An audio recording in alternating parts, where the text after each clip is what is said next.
안녕하세요. 기계 소프트웨어 개발 5차시 수업입니다. 벌써 5차시 수업이 진행이 되었네요. 생각보다 수업이 되게 오랫동안 진행이 되는 것 같아요. 간단하게 지난 시간에 했었던 수업 내용 복습하고 수업을 계속 진행하도록 하겠습니다. 우리가 지난 시간에 A 접점 하나랑 코일 하나가 연결된 간단한 프로그램과 B 접점 하나랑 코일 하나가 연결된 간단한 프로그램을 만들고 실제로 실습까지 해봤죠. 그래서 버튼을 눌렀을 때 램프에 불빛이 들어오거나 처음부터 불빛이 들어와 있는데 버튼을 눌러가지고 램프를 끄는 간단한 프로그램을 만들어서 우리가 실습까지 해봤어요. 그런데 이렇게 간단한 프로그램에도 이름이 있어요. 이름. 이게 무슨 이름이냐? 얘 이름은 yes 회로라고 해요. yes 회로. yes 회로. 한국말로 하면 긍정 회로라고 합니다. 초기 상태여서 코일이 동작하지 않는데 만약에 우리가 어떤 조작을 했어요. 센서라면 센서를 감지하거나 스위치라면 스위치를 동작시켰을 때 출력 장치인 어떤 장치가 동작을 하게 되는 프로그램을 우리가 yes 회로라고 해요. 뭐 램프라면 램프가 켜지고 모터라면 모터가 빙글빙글 회전을 하겠죠. 반면에 이 B접점이랑 코일이랑 연결된 회로는 not 회로라고 해요. not 회로. 한국말로는 부정회로라고 하겠죠. 이 회로의 특징은 초기 상태에서 어떤 조작을 하지 않아도 이미 출력 장치가 동작을 하는 프로그램입니다. 스위치를 동작시키거나 센서에 감지가 되지 않았는데도 램프에 불빛이 들어와 있거나 모터가 회전을 하고 있으면 not 회로를 사용해서 프로그램을 짠 거겠죠. yes 회로랑 반대로 스위치나 어떤 센서가 동작을 하게 되면 출력이 꺼지는 프로그램을 not 회로라고 해요. 회로의 이름은 크게 중요하지 않습니다. 우리가 이 회로를 언제 사용할 것이냐. 저번 시간에 우리가 프로그램의 목적을 한번 설정을 해봤죠. 그 목적에 맞게 우리가 회로를 선택해서 사용할 수 있으면 돼요. 지난 4차시 수업에서는 우리가 스위치 하나랑 램프 하나를 사용해서 프로그램을 했었죠. 이번 5차시 수업에서는 스위치를 2개 사용해 볼 거예요. 스위치를 2개 사용해서 AND 회로라는 걸 하나 만들어 보고 AND 회로랑은 조금 다른 방식으로 프로그래밍을 한 OR 회로에 대해서 알아보도록 할 거예요. 자, 그럼 이거 회로를 프로그래밍 하기 전에 AND랑 OR가 뭔지에 대해서 한번 생각을 해봅시다. 자, 그럼 프로그래밍을 하면서 한번 알아보도록 하겠습니다. 특별히 이렇게 동영상 촬영하는 방식을 한번 바꿔봤는데요. 굳이 이렇게 안 해도 되지만 이렇게 하면 여러분들이 집중을 더 잘할 수 있지 않을까 싶어가지고 한번 동영상 방식을 바꿔봤어요. 자, 지난번에 했던 방법대로 새 프로젝트 누르고 오늘 하는 건 AND니까 AND OR라고 이름을 써주겠습니다. 자, 이렇게 프로젝트를 생성해주고 잠시 기다리겠습니다.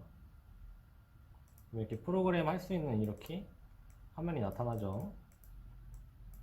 자, AND랑 OR가 뭔지에 대해서는 말로 설명하는 것보다 눈으로 확인하는 게 더 빠를 것 같아서 이 프로그램 하면서 한번 알아보도록 하겠습니다. 자, 칠판에 나타난 대로 AND 회로는 A접점 2개가 연결된 회로를 AND 회로라고 합니다. 이렇게 스위치 A접점을 2개 달아주고 코일이랑 연결을 해줍니다. 자, 이 회로가 AND 회로입니다. 금방 만들었죠? 그리고 OR 회로 한번 만들어 보겠습니다. OR 회로도 마찬가지로 A접점 스위치를 하나 만들어주고 가로로 다는 게 아니라 세로로 다는 게 OR 회로입니다. 오늘은 새로운 프로그램 요거 세로선 그리기를 여기 달아주겠습니다. 이렇게 위에 있는 A접점 하나랑 아래에 있는 A접점 하나가 이 세로선으로 연결된 걸 확인할 수가 있습니다.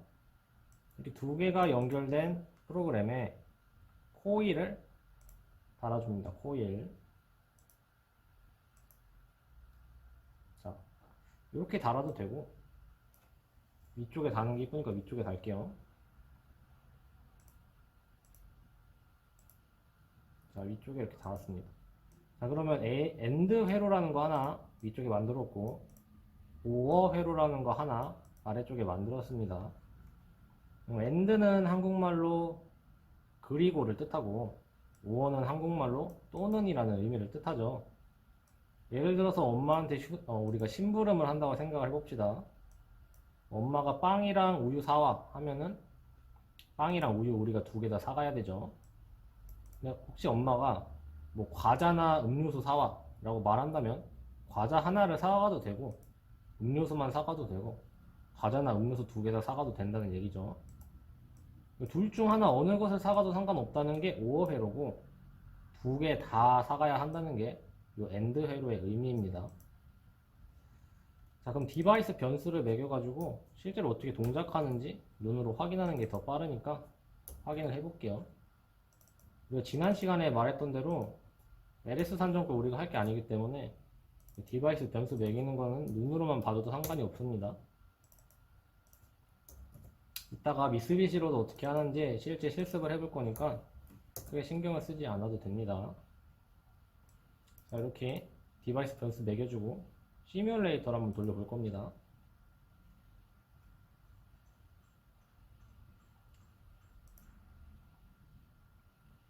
자, 쓰기가 정상적으로 완료됐다 이렇게 뜹니다. 프로그램에 이상이 없다는 거죠. 자, 그럼 한번 동작을 시켜볼게요. A 접점 두 개이기 때문에 신호는 왼쪽부터 시작한다 했어요. 신호가 왼쪽에서 시작하는데 이 스위치가 닫혀있지 않기 때문에 코일에 도달하지 못하니까 코일이 켜지지 않는 것을 확인할 수가 있어요.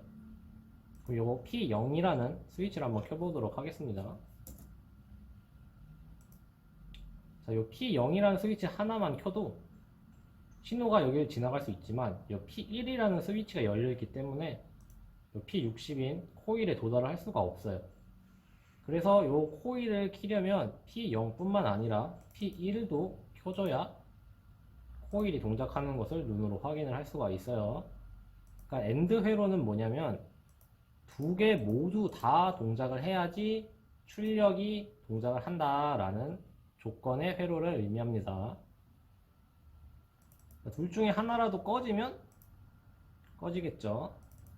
P0, P1을 끄면 꺼지고 P0을 꺼도 꺼지는 회로예요. 둘 다 끄면 당연히 뭐 P60이 켜지지 않겠죠. 자, 그럼 반면에 5어 회로 한번 확인해 보겠습니다. 5어 회로는 둘 중에 하나 어느 것을 하도 상관이 없다는 회로였어요. 자, 그럼 P2라는 스위치를 한번 켜보겠습니다. P2를 켜게 되면 60일이 켜지는 걸 확인을 할 수가 있죠. 신호가 P2라는 접점을 지나서 P61에 도달할 수 있기 때문에 켜지는 거예요. 그럼 반면에 P3이라는 스위치를 한번 켜보겠습니다.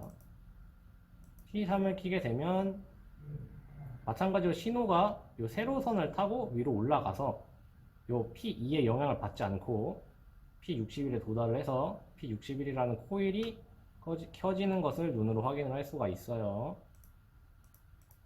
그럼 반면에 두 개 다 켜면 어떻게 될까요? 두 개 다 켜도 상관이 없죠. 신호가 이쪽으로 가던 이쪽으로 가던 둘 다 60일에 도달하기 때문에 61이라는 코일은 동작하는 것을 눈으로 확인을 할 수가 있습니다.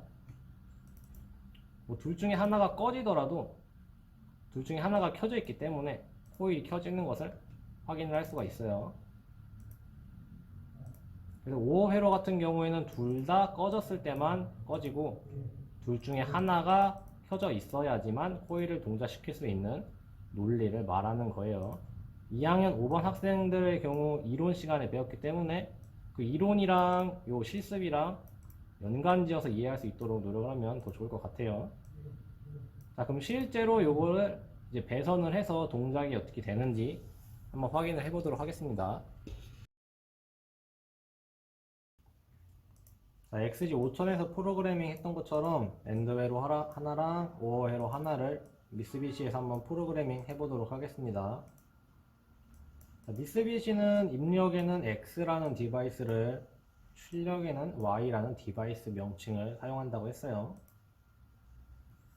자, 그러면 한번 달아보도록 하겠습니다. A 접점 일단 두 개를 달아야 하고 두 개의 코일을 달아줍니다. 코일은 Y20이라는 디바이스를 할당하도록 하겠습니다. 그리고 551로 한번 만들어 볼게요. 551로. 551로는 A 접점을 두 개를 세로로 연결하고 여기다가 세로선을 그어주는 되겠죠. 이렇게 하면 됩니다. 여기에 코일을 연결하면 5회로가 되겠죠. 코일은 Y20이라 할당하도록 하겠습니다. 자, 그럼 여기 X는 입력은 X0, X1, 5원은 X2, X3을 할당하도록 하겠습니다. 여기 X에 붙는 번호 있죠? 번호, 디바이스 번호. 이거 폼이 아니라 다른 장치라는 거예요. 그러니까 스위치를 우리가 두 개를 쓸 거잖아요. 맞죠? 요 스위치 1번이랑 스위치 2번이 두 개가 다르다는 거예요. 그럼 얘도 똑같겠죠? 1이랑 2는 숫자가 다르죠? 얘는 스위치 2를 쓰는 게 아니라 스위치 3번을 써야 돼요. 스위치 3번. 얘네랑 다른 스위치를 써야 돼요. 얘는 스위치 3번, 얘는 스위치 4번을 사용하도록 하겠습니다. 이렇게 프로그램을 짜도 이게 어떤 동작을 하는 프로그램인지는 우리가 아직은 몰라요. 실제로 기계에 우리가 넣어서 돌려봐야 아는 거죠. 얘가 뭐가 될지 몰라요. 얘가 뭐 램프라면 램프가 켜지고 모터라면 모터가 돌겠죠. 그 밖에 뭐 솔레노이드 밸브라면 뭐 솔레노이드 밸브가 켜지거나 여러가지 동작을 하게 됩니다. 즉 프로그램의 목적에 따라서 이 프로그램이 무슨 동작을 하게 되게끔은 프로그래머나 어떤 엔지니어의 역할인 거예요. 그래서 우리는 이 프로그램의 목적을 뭘로 할 거냐? 스위치가 동작을 하면 램프가 제어되는 그런 회로를 만들어 볼 거예요. 그래서 Y20에는 램프 1을 할당하고 Y21에는 램프 2를 할당해 보도록 하겠습니다. 내가 이렇게 뭐 떠들어도 지금 많은 얘기를 했기 때문에 기억을 하기 힘들어요. 그렇기 때문에 지난 시간에 뭘 한다고 했죠? 할당표를 우리가 만든다고 했어요. 이래서 할당표가 필요한 겁니다. 만들 때 힘드니까. X0, X1, X3을 사용한다 했죠, 지금. 출력은 Y20, Y21 두 개를 사용한다 했어요. 각각 다 다른 스위치를 할당을 해야 합니다. 스위치 1, 스위치 2를 할당하겠죠. 3, 4 여기는 램프 1, 램프 2 이렇게 할당을 하도록 하겠습니다. 간단하게 할당표가 완성이 됐죠. 우리는 이제 뭐 하냐, 이 할당표 보고 할당표대로 할당이 되게끔 배선을 하면 되겠습니다. 배선을 해서 우리가 아까 동작을 어떻게 하는지에 대해서 실제 실습을 통해서 눈으로 확인해 보는 시간을 갖도록 하겠습니다. 자, 그럼 배선을 한번 해보도록 하겠습니다. 동영상 구도를 한번 바꿔봤어요. 이게 더 잘 보이는 것 같아가지고. 자, 우리가 할당표대로 한번 배선을 해보면 됩니다. 스위치 1번은 X0이랑 연결한다 했죠.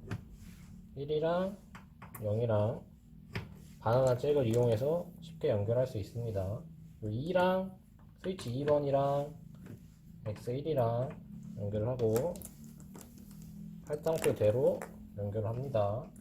스위치 3이랑 X2랑 연결하고 스위치 4랑 X3이랑 연결하면 입력 측은 배선이 모두 끝났습니다. 같은 방법으로 출력부를 연결하겠습니다. 자, 램프 1이랑 Y20이랑 연결하기로 했죠. Y20에 꽂아주고 램프 2랑 Y21이랑 연결하기로 했습니다. 여기 Y21에다 연결해주고 이렇게 하면 이제 할당대로 우리가 배선을 끝냈습니다. 자, 그러면 우리가 생각했던 대로 동작하는지 실제로 확인을 해보도록 하겠습니다. 자, 엔드회로 같은 경우에는 스위치 1번, 스위치 2번을 램프 1과 직렬로 연결한 회로였어요. 동작이 어떻게 되는지 한번 확인을 해봅시다. 자, 버튼 하나만 눌러도 램프 1에 불빛이 들어오지 않는 것을 확인할 수가 있어요. 스위치 1번 이렇게 눌러도 신호가 램프 1로 안 가니까 램프 1에 불빛이 안 들어오죠. 마찬가지로 스위치 2번을 눌러도 램프 1에 신호가 안 가니까 불빛이 안 들어와요. 엔드 회로기 때문에 두 개의 스위치 모두 눌러야지 신호가 램프 1로 전달돼서 켜지는 것을 눈으로 확인할 수가 있습니다. 맞죠? 뭐 두 개 다 안 누르면 당연히 신호가 안 가니까 램프가 꺼지는 건 당연한 거고요. 자, 5호 회로 한번 확인해 보겠습니다. 5호 회로. 5호 회로는 스위치 3이랑 스위치 4, 그 램프 2번을 이용해서 우리가 구성을 했어요. 자, 5호 회로 같은 경우에는 스위치 어느 둘 중에 하나라도 동작을 하게 되면 램프에 불빛이 들어온다고 했었죠. 확인을 해 보겠습니다. 스위치 3번을 누르면 램프 2번에 불빛이 들어오죠. 자, 스위치 4번을 눌러도 램프 2번에 불빛이 들어오는 걸 확인할 수가 있어요. 반대로 두 개 다 누르면 신호가 램프 2로 다 전달되니까 켜지는 것을 확인할 수가 있죠. 램프 2가 꺼진 상태는 스위치 두 개 모두 사용하지 않을 때만 꺼지는 것을 눈으로 확인할 수 있습니다. 자, 오늘은 여기까지 하도록 하겠습니다.